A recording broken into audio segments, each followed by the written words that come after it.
اور اسی طریقے سے نام نہ لے کر ہمارے پیغمبر کہنا یا ہمارے رسول کہنا یا اللہ کے رسول کہنا، یہ بھی سب سرکار دو عالم صلی اللہ علیہ وسلم کی تعظیم میں شامل ہے۔ تو تعظیم میں ایک بات یہ ہے کہ آپ صلی اللہ علیہ وسلم کے نام کو جیسا ایک دوسرے کا نام لے کر پکارتے ہیں اس طریقے سے نام لے کر نہ پکارا جائے۔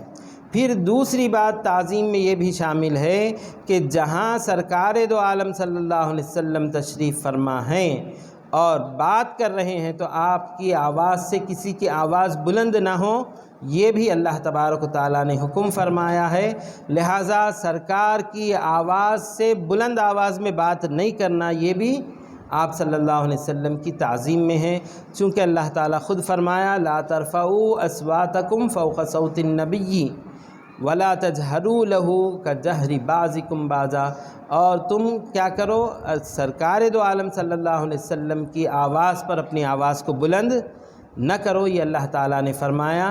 تو تعظیم میں یہ بھی شامل ہے کہ حضور اکرم صلی اللہ علیہ وسلم کی آواز سے بلند آواز نہ کی جائے، اور یہ بھی شامل ہے کہ آپ صلی اللہ علیہ وسلم کی بارگاہ میں بلند آواز سے نہ چیخا جائے جو برا سمجھا جاتا ہے۔ چنانچہ اس طریقے سے اللہ تبارک و تعالیٰ نے اس کی عظمت کی تعظیم کی حکم بھی دیا ہے اور پھر یہ طریقہ بھی بتلایا ہے۔ اسی طریقے سے حضرت عمر ابن خطاب رضی اللہ تعالیٰ عنہ کے زمانے میں حضور اکرم صلی اللہ علیہ وسلم کے وصال کے بعد دو شخص آئے اور بڑی آواز میں بات کرنے لگے، تو آپ ایک صحابی کو بلاتے ہیں اور فرماتے ہیں کہ یہ دونوں کون ہیں، اور دونوں کے بارے میں معلوم کیا گیا تو وہ طائف کے رہنے والے تھے، ذکر کیا۔ تو حضرت عمر ابن خطاب رضی اللہ تعالیٰ عنہ نے فرمایا کہ اگر یہ لوگ یہاں کے ہوتے تو میں ان کو سزا دے کر ادب سکھاتا کہ یہ مسجد نبوی صلی اللہ علیہ وسلم سرکار کی مسجد ہے، یہاں پر آواز بلند نہ کی جائے۔ اس طریقے سے سرکار کی وفات کے بعد بھی آپ کی بارگاہ میں آواز بلند کرنے سے منع کیا گیا، یہ بھی حضور اکرم صلی اللہ علیہ وسلم کی تعظیم اور توقیر میں سے ہے۔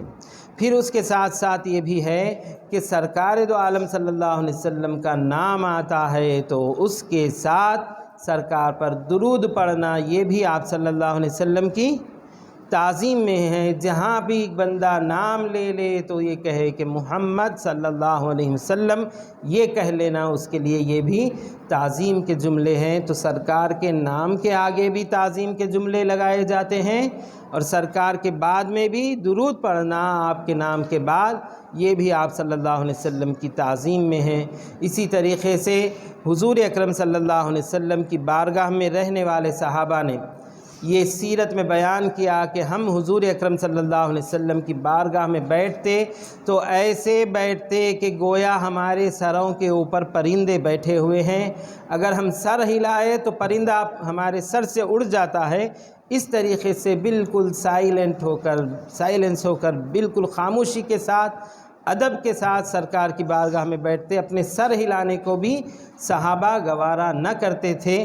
اس طریقے سے صحابہ نے ادب کیا ہے۔ تو حضور اکرم صلی اللہ علیہ وسلم کا ادب کرنا، آپ کی تعظیم کرنا، آپ کی بارگاہ کے آداب کو بجا لانا، آپ سے بات کرنے میں آداب کا لحاظ رکھنا، آپ کا نام لیں تو بعد میں صلی اللہ علیہ وسلم کہیں اور نام سے پہلے حضرت یا سیدنا یا رسول اللہ، اس طریقے کے کلمات کہنا، یہ بھی آپ صلی اللہ علیہ وسلم کی تعظیم میں برقرار ہے۔ اس طریقے سے یہ تعظیم دوسرا حق رہا، تعظیم کرنا دوسرا حق۔ اس کے بعد تیسرا حق کیا بتلائے؟ آپ صلی اللہ علیہ وسلم کی شریعت، آپ کے فیصلے، آپ کی سنت، اس کی بھی تعظیم کرنا، یہ بھی حقوق ہے امت کے اوپر کہ ان کا تعظیم کی جائے۔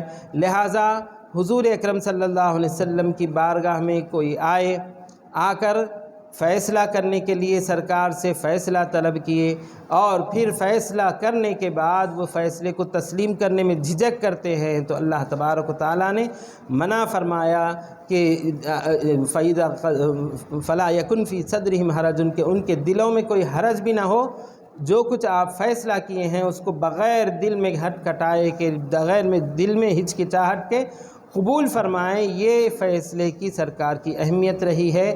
لہٰذا آپ صلی اللہ علیہ وسلم کی شریعت کا بھی تعظیم کرنا، یعنی جتنے شرعی احکام ہیں سرکار کے، ان کو اپنا سر جھکاتے ہوئے تسلیم کرنا، قبول کرنا کہ یہ سرکار کی شریعت ہے، یہ شریعت کی تعظیم ہے۔ اگر کوئی شخص شریعت کے احکام کا مذاق اڑائے اور اس کے ذریعے سے مذاق کرتا جائے تو اس کے ایمان سے نکل جانے کی علامت ہوگی۔ لہٰذا سرکار کی شریعت کی تعظیم اس قدر لازم۔ اور اسی طریقے سے حضور اکرم صلی اللہ علیہ وسلم کے فیصلہ کرنے کے بعد ایک صاحب ایسی کیے کہ وہ ایک یہودی اور ایک مسلمان، دو حضرات آئے اور آ کر سرکار کے پاس فیصلہ طلب کیے۔ کرنے کے بعد وہ شخص کہنے لگا کہ میں حضرت ابوبکر صدیق رضی اللہ تعالیٰ عنہ کے پاس جا کر فیصلہ کروں گا۔ چنانچہ سرکار کے فیصلہ کرنے کے بعد وہ مسلمان ہونے کا اعتراف کرتے ہوئے سرکار کے فیصلے کو تسلیم نہیں کیا تو حضرت عمر رضی اللہ تعالیٰ عنہ اس کے سر کو قلم کر کے بتلائے کہ جو سرکار کے فیصلے کو قبول نہیں کرتا اس کے لیے یہ حکم ہوگا کہ وہ قابل گردن زدنی آپ صلی اللہ علیہ وسلم کی بارگاہ میں قرار پائے گا۔ لہٰذا اس طریقے سے سرکار کے فیصلے کو نہ ماننا بھی آپ کی تعظیم اور آپ کے فیصلے کی تعظیم نہ کرنا یہ بھی موجب ہلاکت جرم قرار پایا۔ اور اسی طریقے سے حضور اکرم صلی اللہ علیہ وسلم کی تمام سنتوں کی بھی تعظیم کرنا ہے کہ سرکار کا یہ طرز زندگی رہا ہے، سرکار کی یہ سنت رہی ہے، کھانے کا یہ طریقہ رہا ہے، چلنے کا یہ طریقہ رہا ہے اور زندگی گزارنے کا یہ طرز رہا ہے، اس کو بھی تعظیم کے ساتھ سرکار کی سیرت ہے تسلیم کرنا ہوگا۔ اگر کوئی اس کا انکار کرتا ہے یا سرکار کی کسی ثابت شدہ سنت کی توہین کرتا ہے تو وہ بھی ایمان سے خارج ہو جانے والا ہو جاتا ہے۔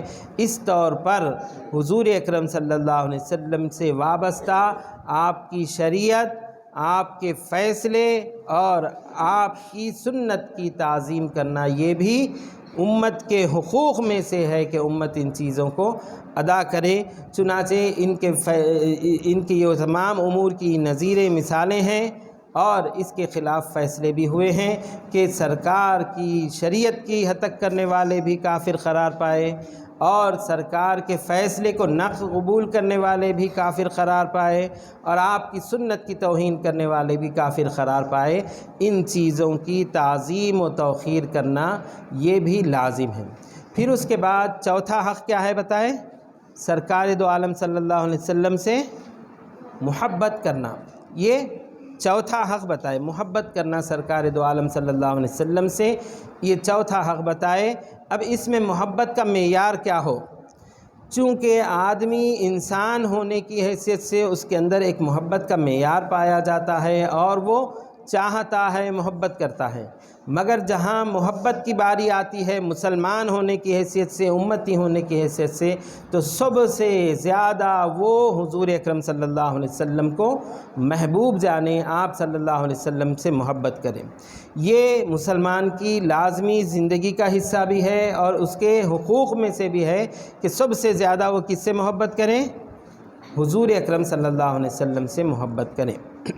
چنانچہ اسی طریقے سے حضور اکرم صلی اللہ علیہ وسلم کی بارگاہ میں حضرت عمر ابن خطاب رضی اللہ تعالیٰ عنہ ایک مرتبہ تشریف لائے اور لا کر کہنے لگے کہ سرکار، میں اپنی نفس کے علاوہ سب سے زیادہ آپ کو چاہتا ہوں، آپ کو محبوب رکھتا ہوں، آپ کو پسند کرتا ہوں۔ چنانچہ یہ الفاظ کہنے تھے کہ سرکار دو عالم صلی اللہ علیہ وسلم نے فرمایا، لا یؤمن احدکم حتی اکون احب الیہ من والدہ وولدہ والناس اجمعین، اور ومن نفسہ بھی فرمائے کہ تم میں سے کوئی شخص کامل ایمان والا نہیں ہو سکتا جب تک کہ میں اس کے پاس اس کے باپ، اس کی اولاد اور تمام لوگوں اور اس کی جان سے زیادہ محبوب تر نہ ہوں۔ یہ سرکار نے ارشاد فرمایا تو حضرت عمر ابن خطاب رضی اللہ تعالیٰ عنہ فوراً ارشاد فرماتے ہیں کہ سرکار، میں آپ کو اپنی جان سے بھی زیادہ چاہتا ہوں۔ چنانچہ صحابہ میں صداقت تھی، وہ جو دل میں رکھتے تھے بول دیا کرتے تھے۔ چنانچہ چاہت کا معیار حضرت عمر ابن خطاب رضی اللہ تعالیٰ عنہ نے یہ رکھا کہ اپنی جان کے علاوہ سب سے زیادہ آپ کو چاہتا ہوں، تو سرکار نے اس کے رد عمل میں فرمایا کہ تم میں سے کوئی کامل ایمان والا جب تک نہیں ہو سکتا جب تک کہ وہ اپنی جان سے زیادہ بھی مجھے پسند نہ کرے، محبوب نہ رکھے۔ اس کے بعد حضرت عمر ابن خطاب رضی اللہ تعالیٰ عنہ فوراً ارشاد فرماتے ہیں کہ میں اپنی جان سے زیادہ بھی آپ کو محبوب رکھتا ہوں۔ اس طریقے سے حضور اکرم صلی اللہ علیہ وسلم سے محبت رکھیں، اور کس معیار کی رکھیں؟ اپنے ماں باپ سے بھی، اپنے اولاد سے بھی، اور تمام دنیاوی مال، تمام دنیاوی لوگوں سے، بلکہ اپنی جان سے بھی زیادہ حضور اکرم صلی اللہ علیہ وسلم کو محبوب رکھیں۔ یہ کمال ایمان کا درجہ ہے، اور یہی حقوق امت ہے کہ امت کے اوپر جو حقوق لاگو ہوں گے، جو حقوق طاری ہوں گے، اس میں سے ایک حق یہ ہے کہ حضور اکرم صلی اللہ علیہ وسلم کو اپنی جان سے، اپنے مال سے، اپنے والدین سے، اپنی اولاد سے زیادہ محبوب رکھیں۔ یہ چونکہ حضور اکرم صلی اللہ علیہ وسلم کی ذات کو اللہ تعالیٰ نے اس طرح کی خوبیوں کا مظہر بنا کر رکھا کہ آپ کی سیرت پڑھنے والا آپ کی چاہت کو اپنے دل میں پالتا ہے، آپ کے بارے میں معلوم کرنے والا آپ کی چاہت کو اپنے دل میں معلوم کرتا ہے، اور آپ کی محبت کو اس قدر اللہ تعالیٰ نے عام رکھا کہ تمام دنیا کے ذرے ذروں پر آپ کی محبت کا بھی احسان ہے، ان کی خلقت میں آپ کا احسان ہے۔ چنانچہ حضور اکرم صلی اللہ علیہ وسلم سے محبت کرنے کے آثار میں علماء اکرام نے ایک حدیث شریف روایت کرتے ہوئے بتلایا کہ مسجد نبوی صلی اللہ علیہ وسلم میں جہاں چھت نہیں پڑا ہوا تھا، کھجور کی چھالوں کا چھت تھا، اور آپ صلی اللہ علیہ وسلم خطبہ دیا کرتے تو ایک لکڑی کے تنے کے پاس ٹیکا دے کر آپ صلی اللہ علیہ وسلم ٹھہرتے اور خطبہ دیا کرتے۔ جب مسجد بنی اور مسجد میں منبر بنایا گیا تو اس لکڑی کے ٹکڑے کو اٹھا کر مسجد کے باہر رکھ دیا گیا اور منبر شریف لگایا گیا، اور سرکار اس پر خطبہ دینے لگے۔ خطبہ ہو رہا تھا، صحابہ سرکار کے ساتھ خطبہ سن رہے تھے کہ ایک رونے کی آواز آنے لگی، اور رونے کی آواز آتی ہے تو ایسی آواز آئی کہ جیسے کوئی اونٹنی کا بچہ مر جائے تو وہ روتی ہے، اس طریقے کی آواز آنے لگی۔ صحابہ پریشان ہوئے کہ یہ آواز کہاں سے آنے لگی۔ پھر سرکار دو عالم صلی اللہ علیہ وسلم مسجد سے باہر جاتے ہیں اور اس کھجور کے تنے کو جس کو آپ ٹیکا دیا کرتے ہیں دیکھتے ہیں کہ اس کے اندر سے رونے کی آواز آ رہی ہے کہ سرکار سے جدائی کے اسباب ہو گئے ہیں، وہ اب سرکار کے لیے استعمال کی چیز نہ رہی، اس لیے وہ رو رہا ہے۔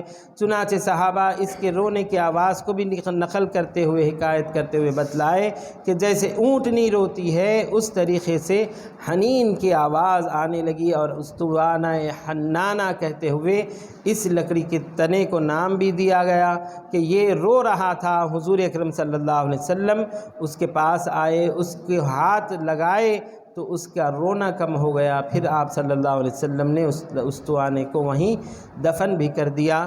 اس طریقے سے ایک لکڑی جو حضور اکرم صلی اللہ علیہ وسلم سے کچھ نسبت رکھتی تھی، وہ یہی نسبت تھی کہ آپ جب بھی خطبہ دیتے اور مسجد میں خطاب کرتے تو ٹیکا لیا کرتے تھے۔ اس لکڑی کو اس قدر سرکار سے محبت ہو گئی تھی کہ وہ اونٹنی کے رونے بلبلانے کی طرح سرکار کی جدائی میں رو رہی تھی۔ اس طریقے سے حضور کے اکرم صلی اللہ علیہ وسلم کی محبت کو اللہ تبارک و تعالیٰ نے باقی رکھا، اور تمام لوگوں میں اور تمام میں یہ محبت جاری و ساری رہی۔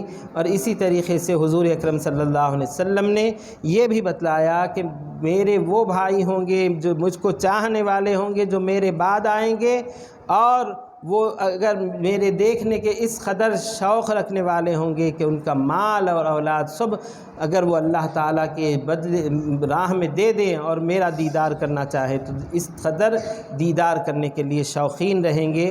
اس طریقے سے حضور اکرم صلی اللہ علیہ وسلم کی محبت کا معیار بتلایا گیا۔ تو یہ چوتھا حقوق میں سے چوتھا حق کیا ہے؟